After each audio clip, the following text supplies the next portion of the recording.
the Team Lawson channel. I'm Theresa. I'm Mike. And we're millennials and we're making it.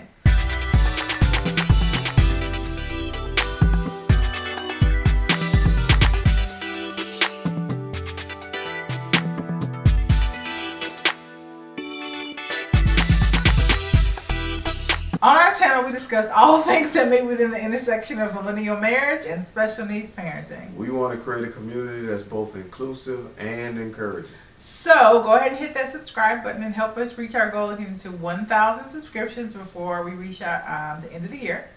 Also, don't forget to smash that like button to let the algorithm know you think we are awesome. So today we're going to do a little segment called In the News, starting something new. We're taking some topics that meet within the intersection of millennial marriage and special needs parenting and discussing our opinions on them for you guys, and maybe we'll open up a little dialogue down in the comments down below. So, first topic up. First topic on In the News. Pete Buttigieg Good job. calls parenting twins the most demanding thing I think I've ever done. So, Pete Buttigieg is Secretary of what? Transportation? Interior? I don't know that.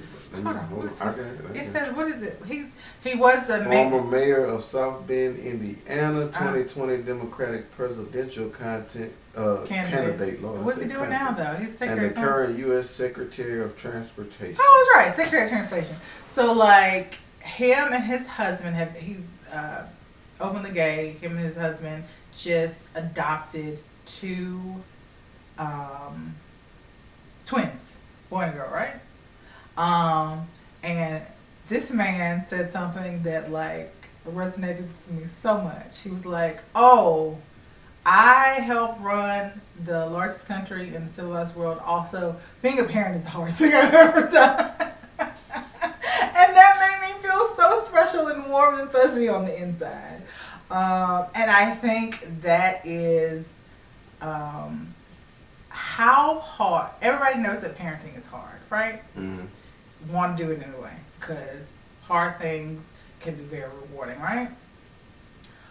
But nobody tells you how hard it is.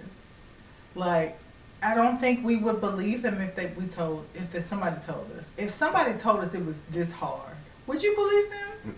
I was already told this, so yes. You believe, but did you really get it? Yes. Is it as hard as you thought it was? Yes. I wasn't prepared. I was told children are expensive. Yes. No, not just that, baby. I was told it's not easy. It's more than that. It's more than the actual labor of it. It's the emotional labor, the management, like crying because they're growing up and crying because they're struggling and not growing like you want them to, and it's so rewarding. He also did say that it was the most rewarding thing he's ever done, which also can agree with.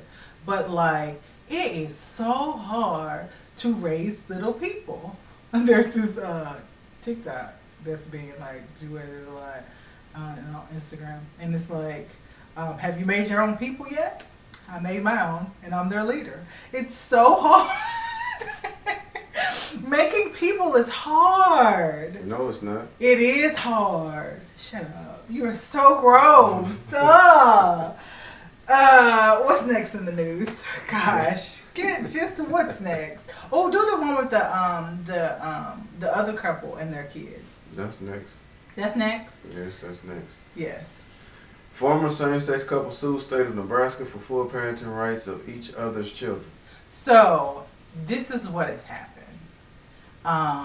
If you are a same-sex couple and you are male, right, when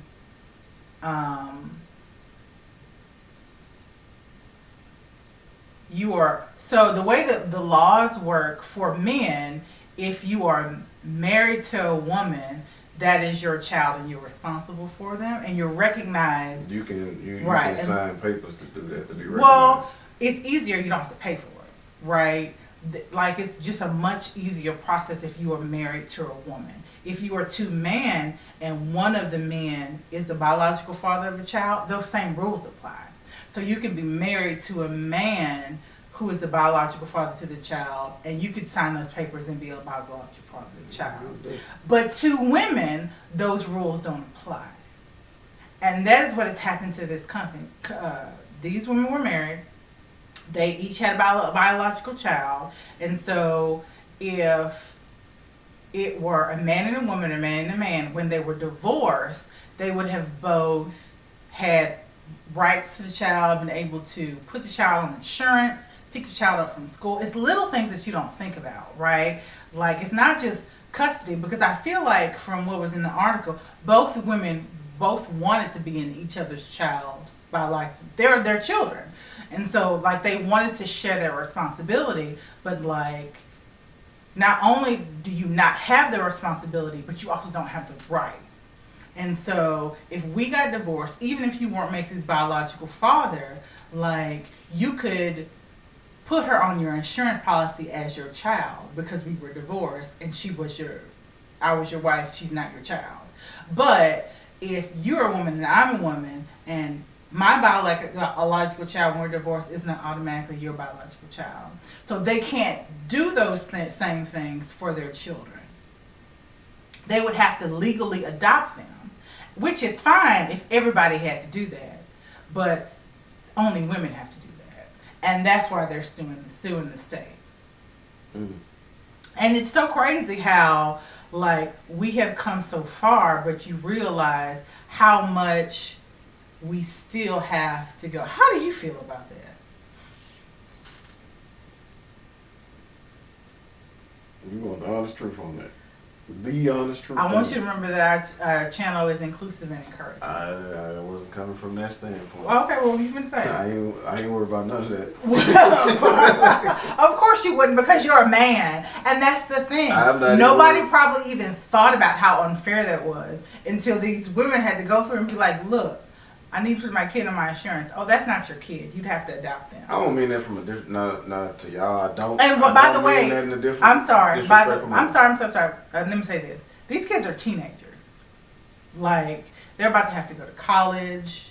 Like, you think about all of the things that your parent, like your health insurance, FAFSA, like all the things you have to do, like that, y'all, and they get to filling out these papers and doing this stuff, and like, oh no, you have to adopt your child that you had with your wife and have been raising for the past decade. Do that. But it's already my child. If I were a man, I wouldn't have to do any of that. Well, we don't have laws for that, so. For sure in the state of Louisiana, if you put your name on the birth certificate, whether or not... That's anyway. Yeah, no, it's not everywhere.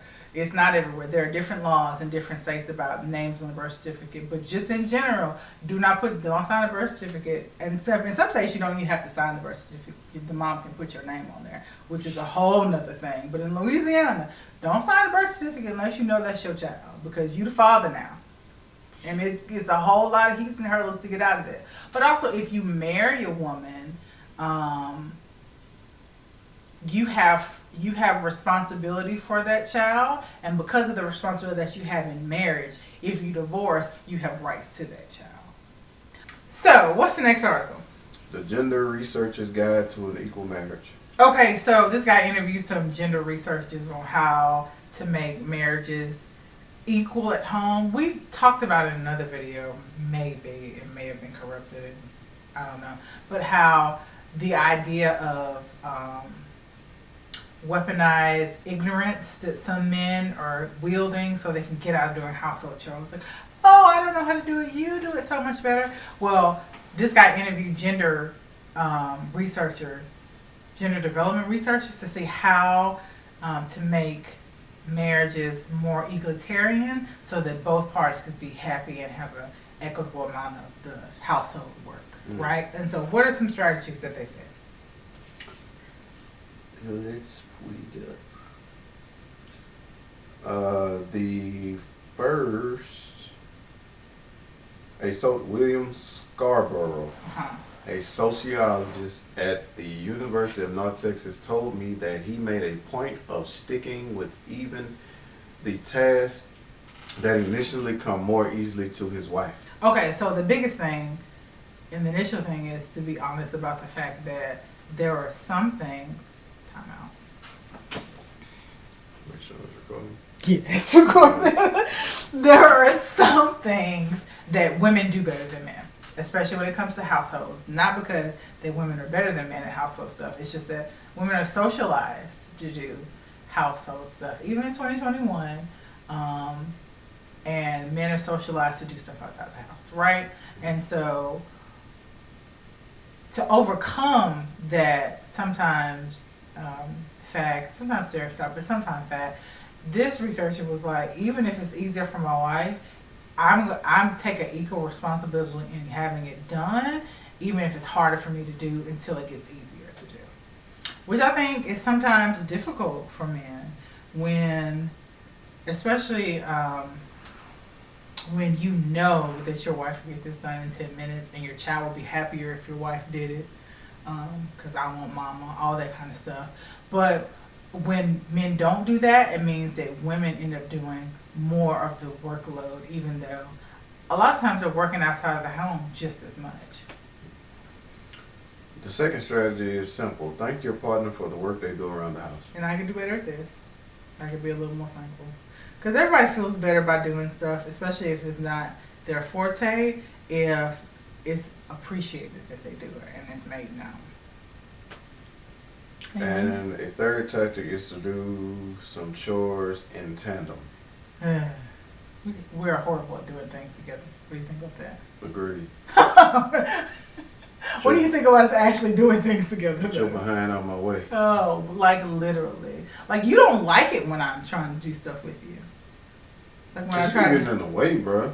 And then when I tell you get out, look, let me get right there. You're gonna have to wait. No, I'm trying. Why to can't we do stuff together though? Because I'm share trying. the space. So example, kitchen. If I'm in the kitchen and once I'm the type of person, once I get started on something, I want to finish it. Like let me finish it.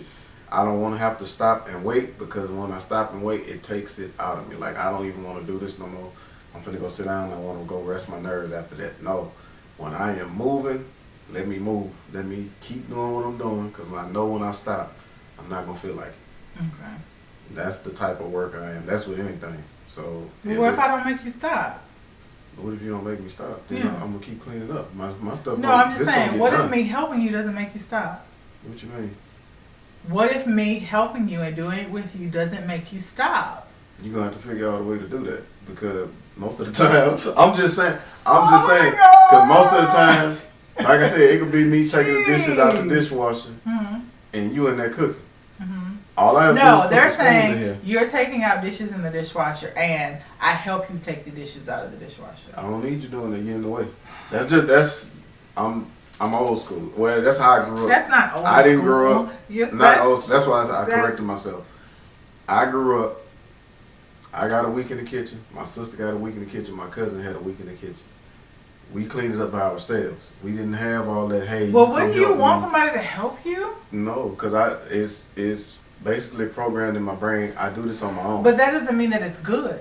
That it's programmed in your brain. Actually, to me, it's therapeutic. Oh, all I have to do is put on my. That. But sometimes trauma can be therapeutic. Like going back to something that is harmful for you can feel good. That's not trauma. I'm not saying it's trauma, but I'm giving the example that just because it feels good to you doesn't mean that it's good for you. So you could be doing something that feels good that is actually not for your benefit.